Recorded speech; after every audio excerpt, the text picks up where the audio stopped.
नमस्कार दोस्तों, यह वीडियो तीज त्योहार के बारे में है। कब है शुभ मुहूर्त और यह किस दिन मनाया जाएगा, और तीज की कथा सुनने के लिए और जानने के लिए इस वीडियो को पूरा देखें।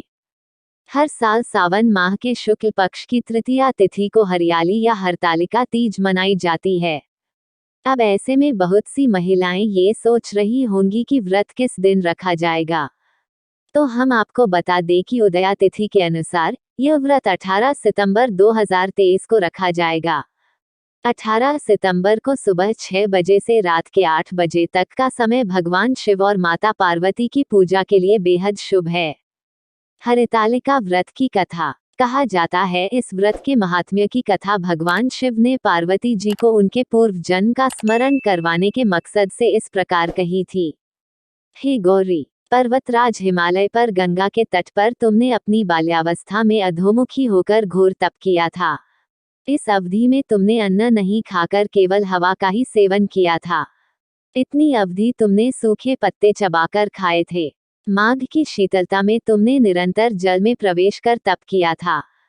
वैशाख की जला देने वाली गर्मी में पंचाग्नि से शरीर को तपाया। श्रावण की मूसलाधार वर्षा में खुले आसमान के नीचे बिना अन्न जल ग्रहण किए व्यतीत किया।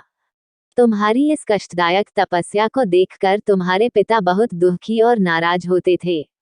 तब एक दिन तुम्हारी तपस्या और पिता की नाराजगी को देखकर नारद जी तुम्हारे घर पधारे। तुम्हारे पिता ने आने का कारण पूछा तो नारद जी बोले, हे गिरिराज, मैं भगवान विष्णु के भेजने पर यहाँ आया हूँ। आपकी कन्या की घोर तपस्या से प्रसन्न होकर वह उससे विवाह करना चाहते हैं। इस बारे में मैं आपकी राय जानना चाहता हूँ। नारद जी की बात सुनकर पर्वतराज अति प्रसन्नता के साथ बोले, श्रीमान, यदि स्वयं विष्णु मेरी कन्या का वरण करना चाहते हैं तो मुझे क्या आपत्ति हो सकती है। वे तो साक्षात ब्रह्मा हैं। ये तो हर पिता की इच्छा होती है कि उसकी पुत्री सुख संपदा से युक्त पति के घर की लक्ष्मी बने। नारद जी तुम्हारे पिता के स्वीकृति पाकर विष्णु जी के पास गए और उन्हें विवाह तय होने का समाचार सुनाया। लेकिन जब तुम्हें इस विवाह के बारे में पता चला तो तुम्हारे दुख का ठिकाना नहीं रहा। तुम्हें इस प्रकार से दुखी देखकर तुम्हारी एक सहेली के तुम्हारे दुख का कारण पूछने पर तुमने बताया, मैंने सच्चे मन से भगवान शिव का वरण किया है, लेकिन मेरे पिता ने मेरा विवाह विष्णु जी के साथ तय कर लिया है। मैं विचित्र धर्म संकट में हूँ। अब मेरे पास प्राण त्याग देने के अलावा कोई और उपाय नहीं बचा। तुम्हारी सखी बहुत ही समझदार थी। उसने कहा, प्राण छोड़ने का ये कारण ही क्या है। संकट के समय धैर्य से काम लेना चाहिए। भारतीय नारी के जीवन की सार्थकता इसी में है कि जिसे मनुष्य के रूप में एक बार वरण कर लिया, जीवन पर्यंत उसी से निर्वाह करें। सच्ची आस्था और एक रिश्ता के समक्ष तो भगवान भी असहाय है। मैं तुम्हें घनघोर वन में ले चलती हूँ, जो साधना स्थल भी है और जहाँ तुम्हारे पिता तुम्हें खोज भी नहीं पाएंगे। मुझे पूर्ण विश्वास है कि ईश्वर अवश्य ही तुम्हारी सहायता करेंगे।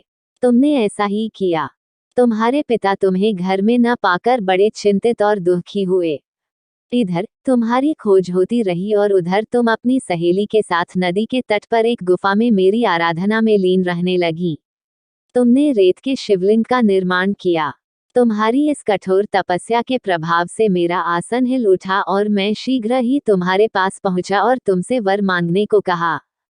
तब अपनी तपस्या के फलीभूत मुझे अपने सामने पाकर तुमने कहा, मैं आपको सच्चे मन से पति के रूप में वरण कर चुकी हूँ। यदि आप सचमुच मेरी तपस्या से प्रसन्न होकर यहाँ पधारे हैं तो मुझे अपनी अर्धांगिनी के रूप में स्वीकार कर लीजिए। तब तथास्तु कहकर मैं कैलाश पर्वत पर लौट गया। उसी समय पर्वतराज अपने बंधु बांधवों के साथ तुम्हें खोजते हुए वहां पहुंचे। तुमने सारी बात अपने पिता से बताया और कहा कि मैं घर तभी जाऊंगी अगर आप महादेव से मेरा विवाह करेंगे। तुम्हारे पिता मान गए और उन्होंने हमारा विवाह करवाया। इस व्रत का महत्व यह है कि मैं इस व्रत को पूर्ण निष्ठा से करने वाली प्रत्येक स्त्री को मनवांछित फल देता हूँ। इस पूरे प्रकरण में तुम्हारी सखी ने तुम्हारा हरण किया था, इसलिए इस व्रत का नाम हरतालिका व्रत हो गया। तभी से तीज का त्योहार मनाया जाने लगा। इस दिन महिलाएं अपने पति के लंबी आयु के लिए इस व्रत को रखती हैं। तो दोस्तों, ये रही तीज व्रत की कथा।